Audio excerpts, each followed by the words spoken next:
While folklore has a whimsical nature that has long been harvested for children's stories, it's also been translated into some of the darkest horror films of all time.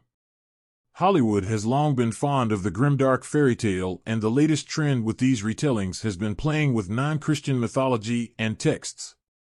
Since the early 2010s, there has been a noticeable uptick in horror movies focusing on Jewish folklore surrounding ghosts and possessions. Films like David S. Goyer's 2009 The Unborn and Old Bornadle's 2012 The Possession all deal with the Jewish legend of the Dybbuk. Dybbuks are malicious spirits that possess the living, and in Marcin Rona's final project, 2015's Demon, Dybbuks are used to prod at the post-war period in Poland. Framed as a psychological slow burn, Demon follows Piotr, Itai Tyran, as he meets his bride-to-be, Zanetta, Agnieszka Zanetta. The couple is gifted an estate by Zanetta's family, and on the land, Piotr finds a human skeleton that he is quick to rebury. The skeleton is not forgotten, however, as soon after, Piotr is tormented by hallucinations of a bride, Hannah, and suffers fits. Rona effortlessly weaves folklore throughout his film to build a tense tone and an oppressive feeling of doom.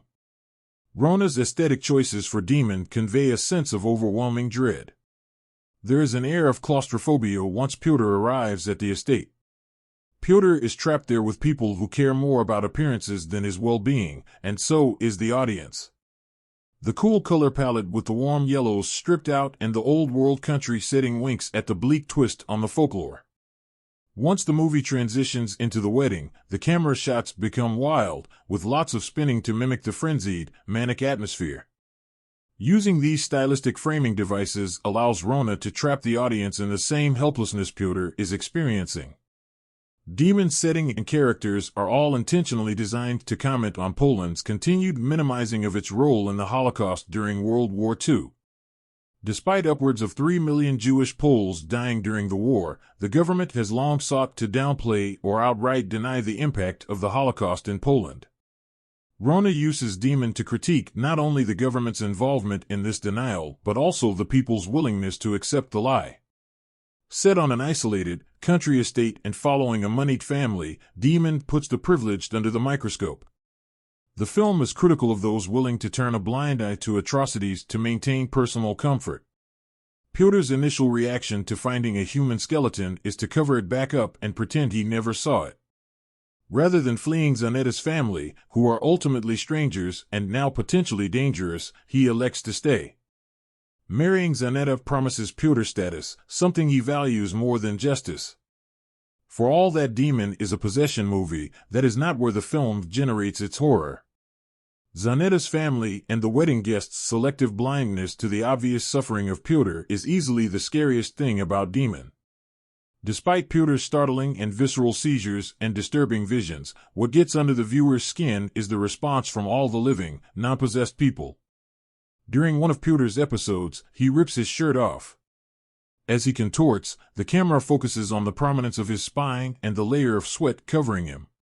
When Piotr experiences a violent moment of possession during his wedding reception, the family is quick to get Piotr out of sight. As soon as he is away, the party can resume.